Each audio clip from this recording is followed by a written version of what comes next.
The alien princess promised his death, then asked if humans can love twice. The blade kissed his throat before consciousness fully returned. Daemon Wright's eyes snapped open to polished obsidian, studying him from inches away. Blue skin, sharp cheekbones, magenta hair spilling over armored shoulders. The weapon in her hand didn't waver as she tilted her head, regarding him with the clinical interest of a surgeon selecting where to cut. "You're awake," she said. His wrists burned against restraints. Metal chair. Cold bit through his torn diplomatic uniform. The room belonged in a palace. Vaulted ceilings that seemed to breathe with soft light, walls shifting between purple and deep blue. Floor-to-ceiling windows showed a city beneath 3 stars that weren't Sol. The blade pressed deeper, not enough to break skin, just enough. "You don't ask questions here, human, you answer them." Daemon's training kicked in through the fog. Assess, adapt, survive. The woman holding him wore form-fitting armor that looked organic, grown rather than forged. Lethal grace in every line of her body, royal bearing in her posture. "Princess Iskara, I presume," he said. Something flickered in those black eyes. "Your delegation rejected our alliance terms." She circled behind him, blade trailing along his shoulder. 3 months of negotiation, and you walked away from technology that would advance your species 1,000 years. The terms were unacceptable. We offer you the stars, and you quibble over cultural exchange programs. You wanted to study us like livestock. The blade left his skin. When she appeared in front of him again, her weapon had vanished. She crouched, bringing them eye level, and Daemon saw something unsettling in her perfect features. No warmth, no anger, no real emotion at all. Just calculation. "Your species fascinates us," she said, reaching for his left hand. He tried to pull away, but the restraints held. Her fingers, cool, slightly rough at the tips, wrapped around his wrist. She examined his hand like an artifact. 2 rings, she murmured. Daemon's jaw tightened. One band, tarnished gold, sat behind a newer platinum ring on his 4th finger. "The older one is worn, years of wear, but you added a 2nd ring rather than replacing it." "That's none of your concern." "Everything about you concerns me now." She released his hand and stood, moving to a table where various devices lay arranged with surgical precision. "You're going to die at dawn, Daemon Wright. The least you can do is satisfy my curiosity." His heart rate kicked up. "For what crime?" "Espionage. Your ship had weapons-grade materials hidden in the cargo bay." "Planted evidence." "Prove it." She returned with something that looked like liquid mercury contained in glass. Daemon forced himself not to flinch as she pressed it against his temple. Cold spread across his skin like frost. "What is that?" "The truth," Iskara said softly, and the world went white. Memory crashed over him. Sarah's laugh in their kitchen, sunlight through curtains, her hands flour-dusted as she pulled him close, the smell of vanilla and home. Then darker. The hospital room, machines breathing for her, his hand clutching hers as the monitors flatlined. 2 years of gray nothing. Then Emily. Cautious coffee dates, her patient smile, the terror of hoping again, standing at an altar with his heart in his throat, Sarah's ring still on his finger because he couldn't remove it. Emily understanding, sliding her ring in front of the old one, promising to honor what came before while building something new. The memories released him like a drowning man breaking surface. Daemon gasped. Finding Iskara stumbled back against her table, the device clattering to the floor. Her hand pressed against her chest, face twisted in something that looked almost like pain. "What?" Her voice shook. "What was that? What did you do to me?" "I accessed your memories, standard empathic probe." But she didn't sound standard. She sounded wrecked. "Your first female. She died." "Yes." "And the second, you bonded again." Iskara straightened slowly, something like wonder breaking through her blank expression. "After losing the first one, you chose to risk that pain again." "That's what humans do." "No, that's insane. I felt it. The grief should have destroyed you, but you carried it and chose hope anyway." Daemon watched her carefully. Something had shifted. "Your species doesn't love?" he asked. "We don't do redundancy." Her fingers trembled. 15,000 years ago, we engineered inefficient emotions out of our genome. Grief, jealousy, irrational attachment, all the things that caused wars and slowed progress. We removed the chaos. And the joy. Joy is just dopamine response. We trigger it chemically when needed. She moved to the windows, hugging her arms. But what I felt in your memories, that wasn't just chemistry. She turned and Daemon saw something real in her eyes. Fear, maybe, or hunger. I've conducted thousands of empathic probes, Iskara said quietly. Never anything like that, the depth of it. She approached him slowly. How do you survive feeling that much? We don't have a choice. You do. Your species could evolve past it, engineer it away like we did. She crouched in front of him, studying his face. Why cling to something that causes such pain? Daemon met her gaze. Because the pain means it mattered. Sarah mattered. What we had was real and worth the grief. And Emily, loving her, doesn't erase Sarah. It proves I can survive loss and still choose connection. That's not weakness, Princess. That's strength. Iskara reached out slowly and touched his face. Her cool fingers traced his jaw, his cheekbone, as if memorizing something alien and precious. I don't understand, she whispered. I know. They stayed like that, her touch gentle against his skin, the city lights painting them both in shades of violet. Then Iskara's hand dropped, and she stood abruptly, her mask slamming back into place.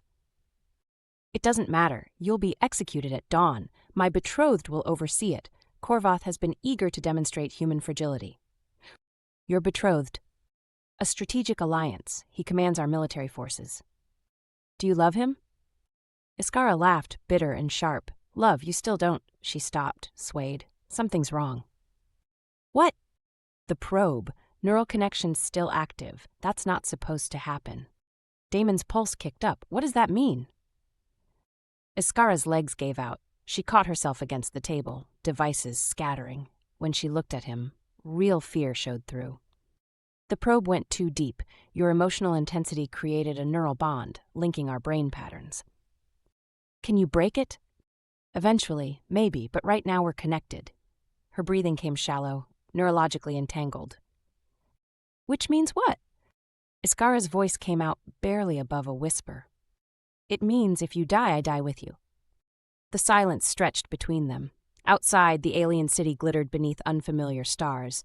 The princess who'd promised his death now leaned against her table, face pale beneath blue skin, trapped by her own interrogation. Dawn light began creeping across the city. Iskara watched it in silence, arms wrapped around herself. The execution was scheduled for dawn, she said quietly. I remember. Korvath will come soon with witnesses. What are you going to do?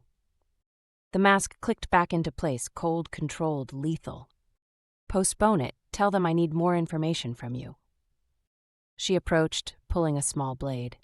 Daemon tensed, but she moved behind him and cut his restraints. Don't make me regret this. He stood slowly. Why trust me not to run? Because the palace has 12,000 guards.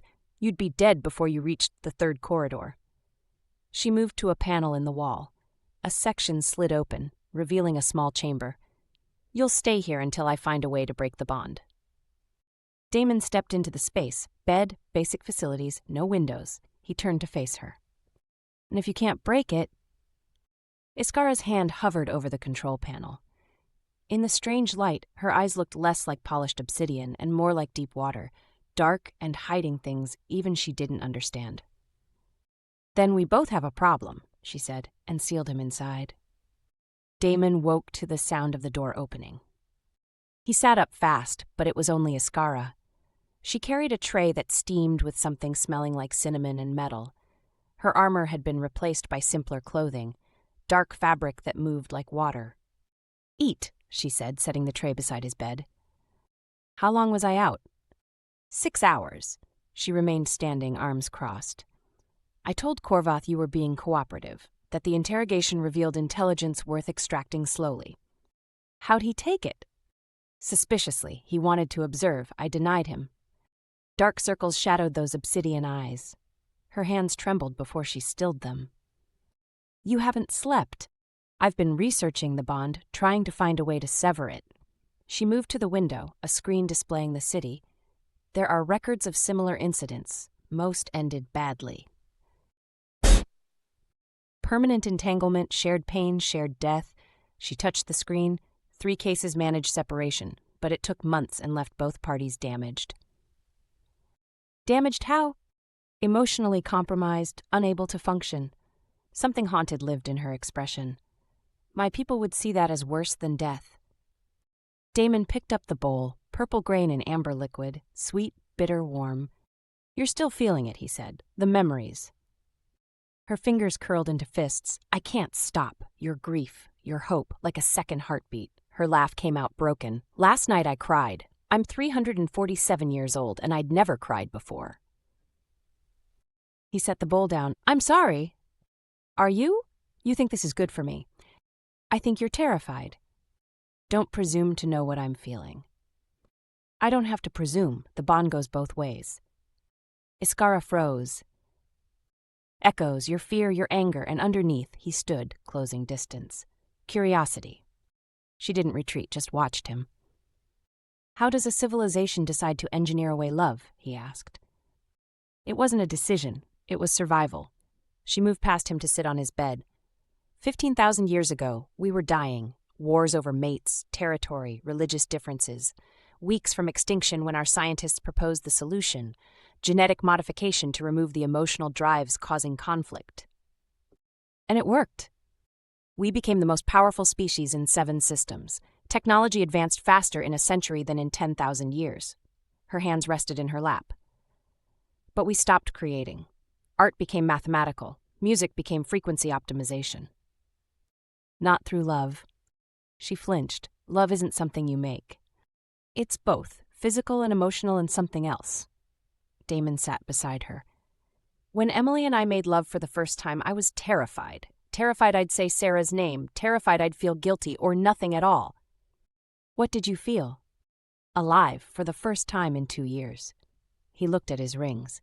Emily wasn't a replacement, she was new, different, and loving her didn't diminish what I had before. Iskara turned to look at him, close enough that he could see silver flecks in her eyes. You're betrothed, he said. Corvath, you don't feel anything for him? I feel respect. Our genetic profiles are highly compatible. That's not what I asked.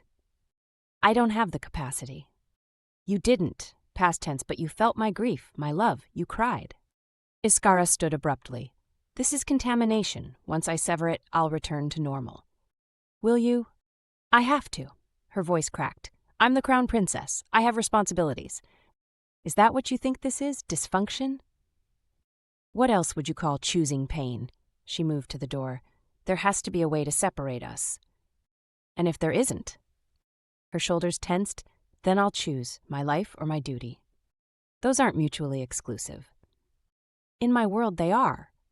She left without sealing the door completely. Through the crack, Daemon could hear palace sounds. He lay back and focused on the bond. There, a thread of sensation that wasn't his. Iskara's presence sharp and confused, but underneath, something warm. Want? Hours passed, Daemon dozed. He woke to voices outside. I demand to see the prisoner, male voice. Deep. The interrogation is ongoing, Iskara. Strained. 3 days ago, you wanted this human dead. I'm extracting intelligence. Then let me observe. No. A pause. We're to be bonded in 6 weeks. What aren't you telling me? Through the crack, Daemon saw shadows, Iskara's slight frame facing someone larger. The interrogation requires privacy. You've never kept secrets from me. Silence stretched. Daemon moved to the door. The male Corvath towered over Iskara, darker blue skin, sharp features built like a warrior. What has this human done? Corvath asked. Nothing. You're lying. I'm crown princess. I don't answer to you. Not yet, but in 6 weeks you will. He leaned closer. Execute the human tomorrow, publicly. When the interrogation is complete. Tomorrow. Corvath's hand shot out, gripping her arm.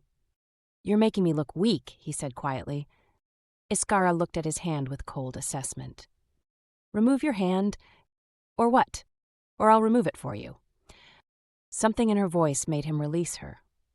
1 more day, Corvath said. Then I'm taking matters into my own hands. He left. Iskara stood motionless, then moved to Daemon's door. She pushed it open. You understand now, she said. Understand what? Why emotions are dangerous. She stepped inside. Corvath and I have been betrothed since childhood. For 300 years it's been simple, efficient. And now? Now when he touched me I felt she pressed her palms to her temples. Revulsion, anger. Daemon moved close human feelings. I'm not human. No, but you're not what you were either. Her hands dropped. She looked at him. I need to break this bond, she whispered.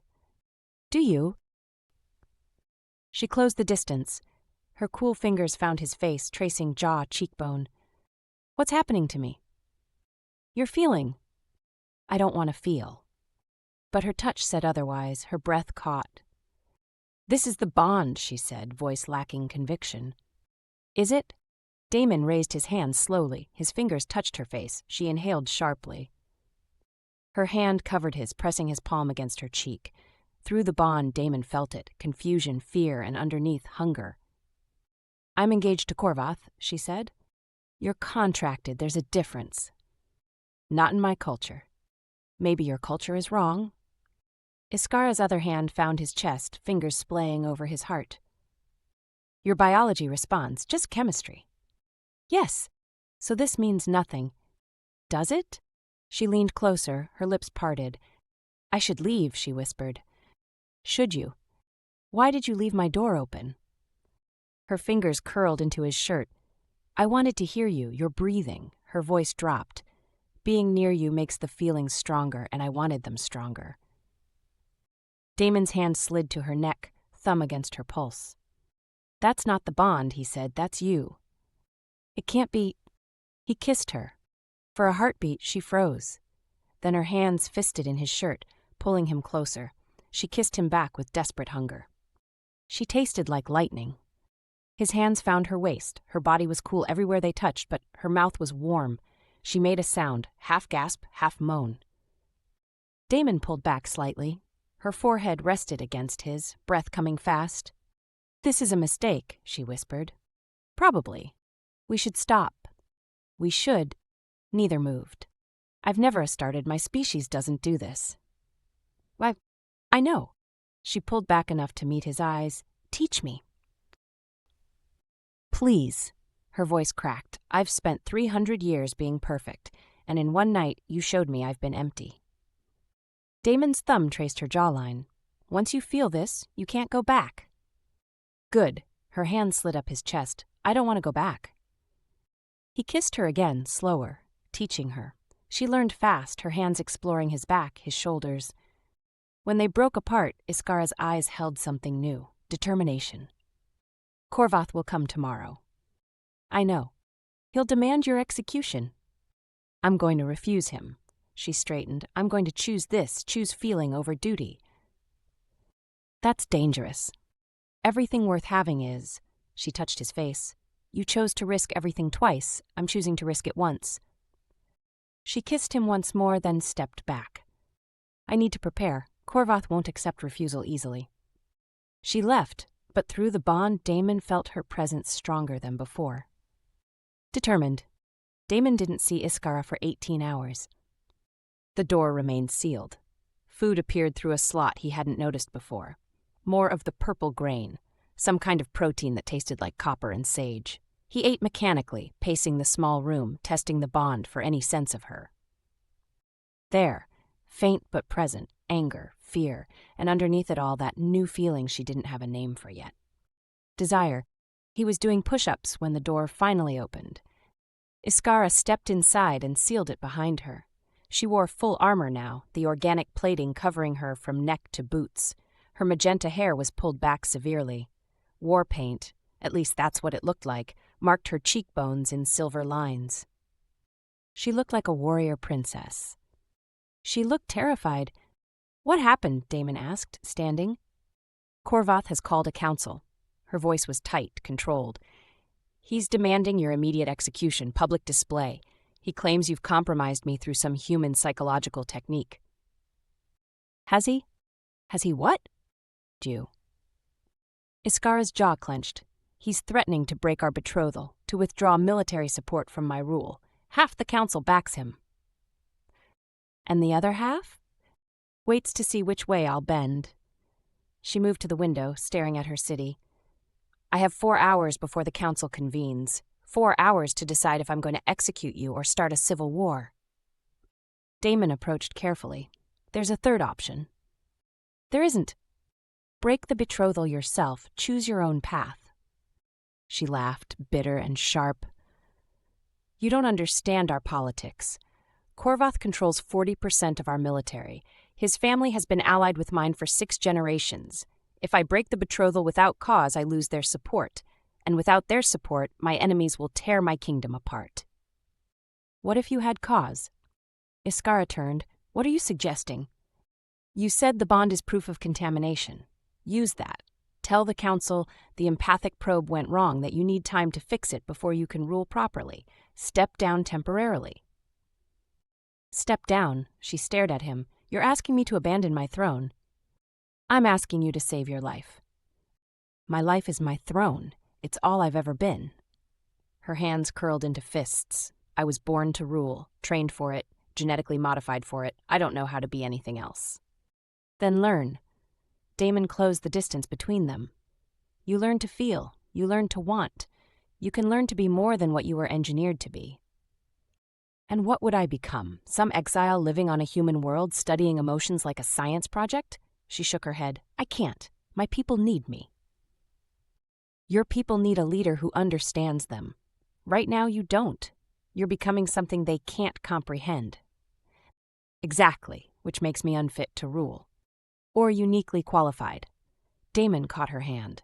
Through the bond, he felt her confusion spike, tangled with longing. You've felt what your people gave up. You know what they're missing. That makes you the only one who can help them find it again. Iskara pulled her hand away. You're asking me to rebuild an entire civilization's emotional framework. That's not possible. Your scientists did it once, they can do it again. It took generations. Then start now. She turned away from him, arms wrapping around herself. Through the bond, Daemon felt her warring with herself. Duty against desire, logic against emotion, 300 years of programming against 3 days of feeling. I kissed you, she said quietly. I let you touch me. I wanted it, wanted you, and I still want it, even though wanting makes no strategic sense, even though it compromises everything I've built. That's not compromise, that's being alive. For you, maybe. For my people, it's madness. She faced him again, and her expression had gone cold, distant. I've made my decision. Daemon's stomach dropped. What decision? I'm going to execute you. The words hit like a physical blow. Through the bond, he felt her anguish, but her face showed nothing. You don't mean that, he said. I do. It's the logical choice. It appeases Corvath. It shows strength to the council. It removes the source of my contamination. The bond will kill you too. I found a medical workaround, dangerous but survivable. They can sever the bond at the moment of your death. The shock will probably damage me, but I'll live. Daemon stared at her. You're lying. I'm not. Yes, you are. I can feel it through the bond. You're lying to yourself as much as to me. Iskara's mask cracked. Stop it. You don't want to kill me. You want to run. You want to choose feeling over duty, but you're terrified of what that means. I said stop it. You're terrified that if you choose me, choose this, you'll lose everything that makes you who you are. But Iskara, you're not who you were anymore. You can't go back to being that person. I have to. Her voice broke. I have to, because if I don't, everything I've done, everything I've sacrificed, all of it means nothing. 300 years of perfect duty, erased because I let a human make me feel. It's not erased. It's transformed. Daemon moved closer. You were a good ruler. You can be a great one, but only if you stop being afraid of your own heart. Iskara's hands came up, pressing against his chest. Not pushing away, just resting there, feeling his heartbeat. I don't have a heart, she whispered. Not like yours. Mine is just a muscle that pumps blood. It doesn't ache, it doesn't hope, it doesn't break. Doesn't it? She looked up at him, and Daemon saw tears forming in those obsidian eyes. The second time she'd cried in 300 years. I can't do this, she said. I can't choose you over my people. I'm not asking you to, I'm asking you to choose yourself. Myself, she laughed through the tears. I don't even know who that is anymore. Then let's find out together. He kissed her, and she kissed him back desperately, her hands fisting in his shirt. Through the bond, their emotions tangled, his determination and her fear, his hope and her anguish, his steady heartbeat and her racing pulse. When they broke apart, she was shaking. "The council convenes in 4 hours," she said. "What are you going to tell them?" Iskara stepped back, wiping her eyes, and Daemon watched her make the choice. Saw the exact moment duty won over desire. "I'm going to tell them you're a threat, that you've weaponized human emotion against me, that you need to be eliminated for the safety of our species. And then I'm going to watch you die." Her voice was steady now, but through the bond, Daemon felt her heart breaking. Because that's what a good ruler does. She sacrifices everything, even the first thing that's ever made her feel alive. She moved to the door. "Iskara." She stopped but didn't turn. "I don't believe you," Daemon said. "You should. I've loved and lost twice. I know what it looks like when someone's about to make a terrible mistake, and I'm watching you make one right now." "Then watch." She opened the door. "Guards will come for you in 3 hours. I suggest you make peace with whatever humans make peace with." She left, and the door sealed behind her. Daemon stood in the empty room, hand pressed against his chest, feeling through the bond what Iskara wouldn't let herself say out loud. She was lying. She had a plan, and it was going to cost her everything. The guards came in 2 hours, not 3. 6 of them, armored and armed, moving with military precision. They bound Daemon's wrists with something that hummed against his skin, energy restraints that tightened if he pulled. They marched him through corridors that gleamed with alien technology, walls that shifted colors. Other aliens stopped to watch, blue-skinned, black-eyed, all wearing expressions of cold curiosity. The council chamber was vast, circular, with tiered seating rising toward a domed ceiling. Hundreds of aliens filled the seats, their collective silence oppressive. At the center stood a raised platform, and on that platform, Iskara waited. She wore ceremonial armor now, more elaborate than before, silver and deep purple. Her magenta hair flowed loose. She looked every inch the crown princess. She didn't look at him as the guards forced him to his knees. Corvath stood to her right, his dark purple skin almost black in the chamber's light. His eyes tracked Daemon with predatory focus. "The human," Corvath announced. "Daemon Wright, accused of espionage, sabotage, and psychological warfare against the crown princess." Murmurs rippled through the assembled aliens. "The evidence is clear," Corvath continued. "His ship carried weapons. His species rejected our alliance. And most damningly, he has compromised Princess Iskara through emotional manipulation." Daemon kept his eyes on Iskara. She stared straight ahead, face a perfect mask. But through the bond he felt her, terror, determination, something building like a storm. "Princess Iskara," an elder spoke, female, her skin faded to pale blue. "You conducted the interrogation. What did you discover?" Iskara's jaw tightened. "The human possesses no military intelligence. His ship's weapons were standard defensive armaments. The charges are unfounded." Corvath's head snapped toward her. "Unfounded? You yourself called for his execution." "I called for his detention. The interrogation is complete." "Then what of the psychological warfare?" Corvath demanded. "You've spent 3 days with this creature, 3 days of increasingly erratic behavior. He's done something to you." "He's done nothing." "Then explain your delays, your refusal to let me observe." Corvath moved closer, his hand on his weapon. "Explain why you left his door unsealed, why you've been visiting him alone at night." The chamber erupted in whispers. Iskara's expression didn't change, but through the bond, Daemon felt her panic spike. "I left his door unsealed to monitor his movements," she said. "I visited him alone because your presence would have compromised the interrogation." "What information could possibly take 3 days to extract?" Corvath pressed. Iskara was silent. "You're protecting him," Corvath said, "for reasons that have nothing to do with intelligence and everything to do with whatever hold he has over you." "He has no hold over me." "Then prove it, execute him, now." The chamber fell silent. All eyes turned to Iskara. She finally looked at Daemon. Their eyes met, and through the bond he felt her making a choice. "I can't," she said quietly. The chamber exploded. Korvath grabbed her arm. "What did you say?" "I said I can't, because the interrogation created an empathic bond between us. His death will kill me." The whispers became shouts. The elder stood. "That's impossible. Empathic bonds don't form from standard procedures. They do when the subject's emotional capacity is exponentially stronger than baseline." Iskara pulled her arm free. "The human isn't just emotionally functional, he's emotionally sophisticated. His grief, his love, his capacity to feel, it's more intense than anything our species has experienced in 15,000 years. When I probed his memories, that intensity created feedback. We're neurologically entangled." "Then sever the bond," Korvath said. "The procedure takes time, weeks, possibly months."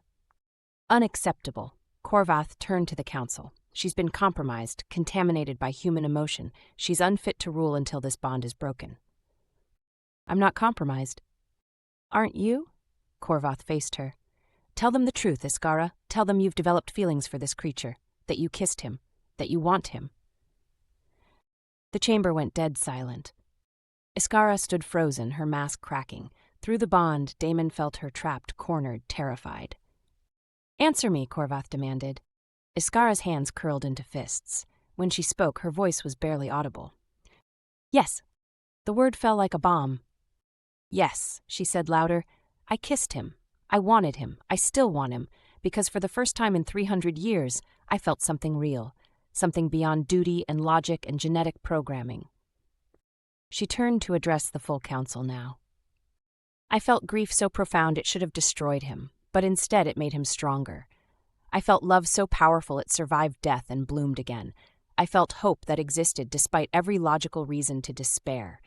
And I felt desire, not the chemical simulation we trigger for reproduction, but actual want, actual passion."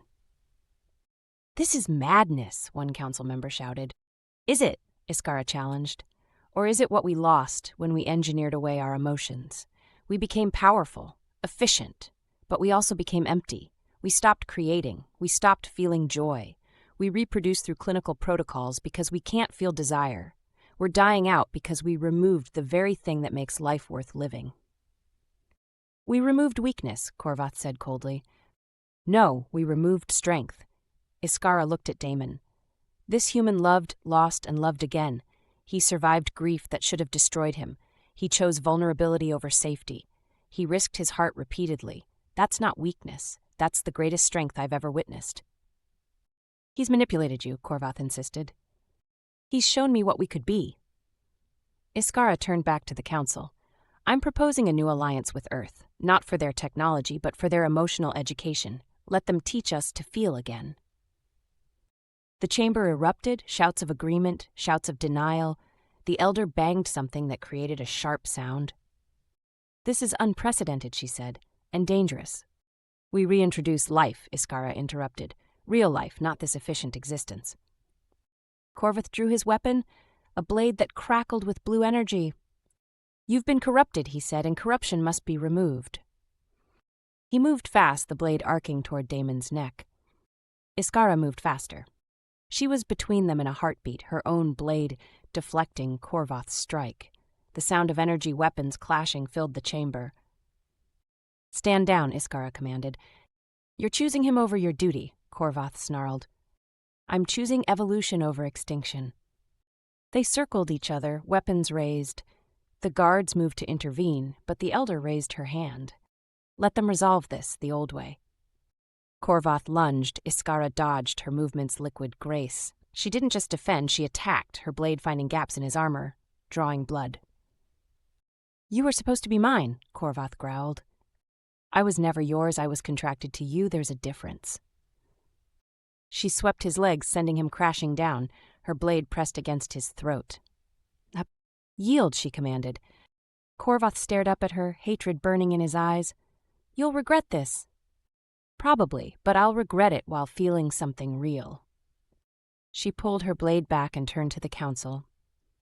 "I'm breaking my betrothal to Korvath. I'm proposing a new alliance with Earth based on emotional and cultural exchange, and I'm asking this council to trust that what I've learned from this human can save our species from extinction." The elder stood, "And if we refuse?" Iskara looked at Daemon, then back at the council.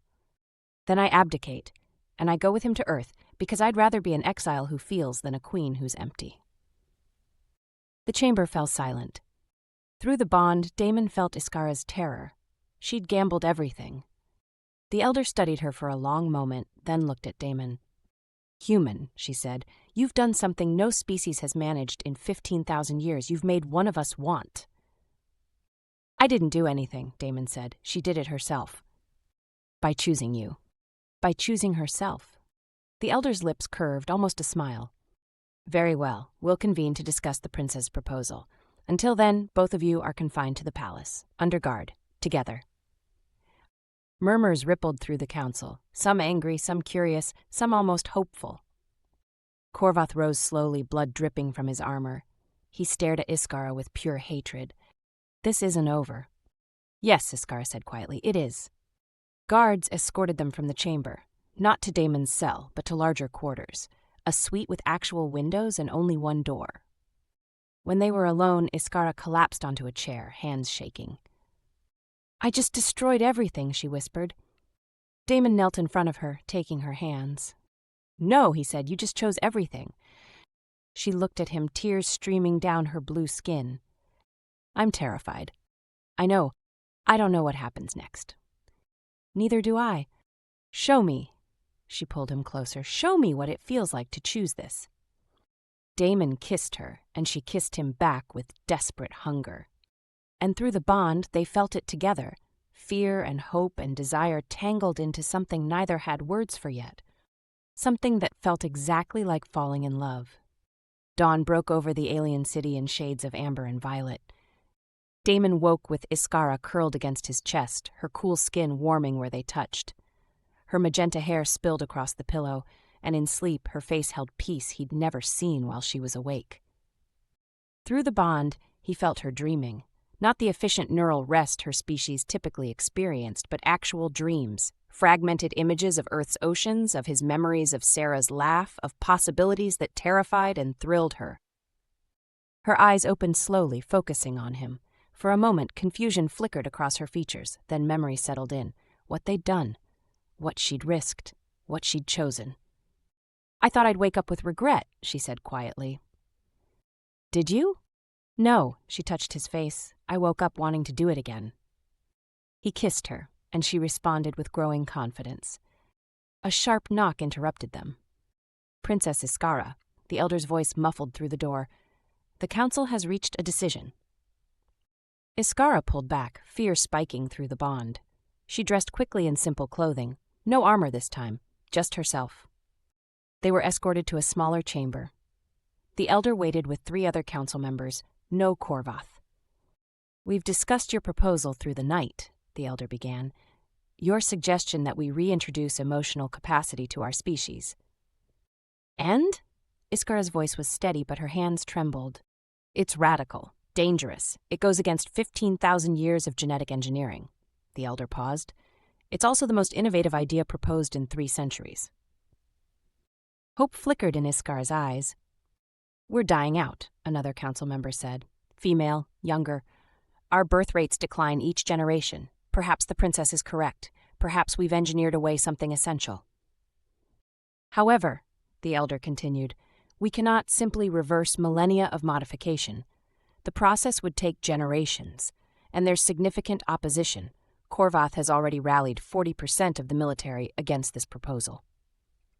"So you're refusing," Iskara said flatly. "We're compromising." The elder gestured, and a holographic display appeared. "We're establishing a pilot program. 50 volunteers will undergo emotional re-education with human teachers. If successful, we expand." 50 isn't enough to... "It's 50 more than we had yesterday," the elder interrupted gently. "Change begins small, princess." Iskara was silent, processing. Through the bond, Daemon felt her calculating, adapting. "What about the betrothal?" she asked. "Dissolved. Corvath has been stripped of his council seat but maintains his military command. He's been warned against retaliation, but he's not the forgiving type. You'll need protection." "I can protect myself." "Against 40% of our military?" The 3rd council member spoke, male authoritative. "Corvath won't move openly, but he'll move." She needs to leave, Daemon interrupted. Everyone turned to him. She needs to come to Earth, he continued. Not permanently, but long enough to study emotion firsthand, to learn what she's teaching before she teaches it. Impossible, Iskara said. I'm Crown Princess. I can't abandon. The Council can rule in your absence, the Elder said thoughtfully. Let tensions cool. Let Korvath's anger fade. Return with knowledge that could save our species. Iskara looked at Daemon, then at the Council. Through the bond, he felt her warring with herself. How long, she asked. 6 months, Earth time. Learn their emotions, their art, their love. Return and teach us. And if I refuse? Then you stay here under constant threat from Korvath, trying to teach something you barely understand yourself. The Elder's expression softened. Go, child, learn to feel fully, then come back and show us how. The decision took 3 days to finalize. Travel arrangements, security protocols, diplomatic agreements. Daemon spent those days teaching Iskara about Earth, about seasons and rain and the way humans laughed until they cried. What about your wife? Iskara asked one evening. Emily, you'll have to face her. She filed for divorce 8 months ago, Daemon said. I signed the papers before this mission. Iskara turned to him. You never told me. I didn't think it mattered. It matters. It means you're free. I've been free for a while. I just didn't know what to do with it.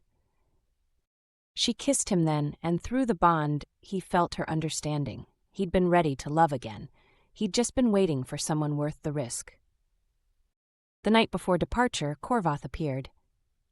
Daemon and Iskara were on a balcony overlooking the city when he materialized from shadows, armed, angry. I should kill you both, he said. Iskara stepped in front of Daemon. You won't. Why not? You've destroyed everything, our betrothal, my honor. No, I destroyed nothing. I'm just remembering what we lost. Korvath's hand rested on his weapon. You're weak now, contaminated. Or everything our species needs to survive. They stared at each other, 300 years of partnership ending in mutual recognition of incompatibility. When you return, Korvath said quietly, if you return, I'll be waiting, and I'll prove that emotion makes you vulnerable. Then I'll prove that emotion makes me strong. Korvath looked at Daemon, hatred burning in his eyes. You did this? No, Daemon said. I just showed her what was possible. Korvath vanished back into shadows. The next morning, they boarded the Earth transport ship. Iskara stood at the viewport, watching her city disappear below. Through the bond, Daemon felt her grief, her fear, her excitement tangled together. I'm leaving everything I know, she said. For 6 months. What if I can't come back? What if I learn to feel so much that I can't be what my people need? Then you'll figure it out. That's what feeling teaches you, how to adapt, how to survive. She turned to him. I'm terrified. Good, that means you're alive. The ship broke atmosphere. Earth hung below them, blue and green and beautiful. Tell me about it, Iskara said. Tell me everything. So Daemon did. He told her about oceans and mountains and the way rain smelled on concrete. He told her about music that made you cry and food that made you moan and sunsets that made you believe in something bigger. He told her about love. What if I'm not good at it, she asked, at loving? Then you'll be terrible at it. You'll make mistakes, you'll hurt me and I'll hurt you, and we'll figure it out together. That doesn't sound efficient. It's not, it's human. She smiled, a real smile. Good, she said, because I'm tired of being efficient. I want to be messy. I want to feel everything. Even the grief. Especially the grief, because grief means something mattered. She took his hand. You taught me that. Love isn't about avoiding pain. It's about choosing someone despite the certainty of pain. And you're choosing me? I'm choosing myself. She pulled him closer, and myself wants you. He kissed her as Earth grew larger in the viewport. 6 months passed.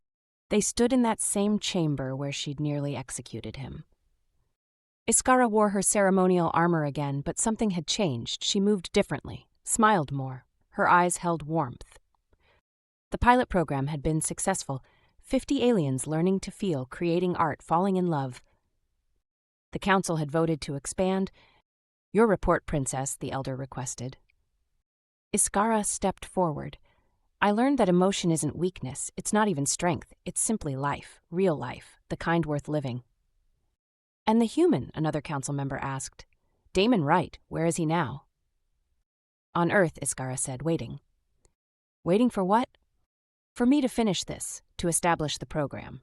She paused, and then I'm going back to him. Murmurs rippled through the council. You're abandoning your throne? No, I'm expanding it. Iskara met the elder's eyes. I'm proposing a dual rule, 6 months here, 6 months on Earth, learning from both worlds, teaching both worlds. Unprecedented, the elder murmured. So was feeling. So was choosing love over duty. Iskara straightened.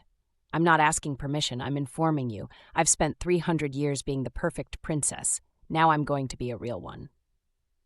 The elder studied her, then smiled. Very well, she said. Rule as you see fit, just promise us one thing. What? Don't forget to come back.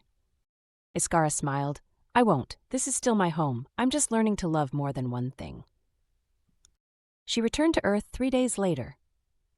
Daemon met her at the landing site, and when she saw him, she ran. Actually ran, abandoning all royal dignity, throwing herself into his arms. I missed you, she said. I know, I felt it through the bond. Good. Because I'm going to keep missing you every time we're apart. I'm going to feel everything now. He pulled back to look at her. Any regrets? Thousands, but none of them involve you. What about your people, your throne? I didn't give up anything. I just added more. She touched his face. You asked me once if humans can love twice. I've been thinking about that question. And I think humans can love infinitely. Sarah, Emily, me. Your heart doesn't replace, it expands, she smiled. And I want that. I want to love you and my people and this strange, beautiful planet. Daemon kissed her.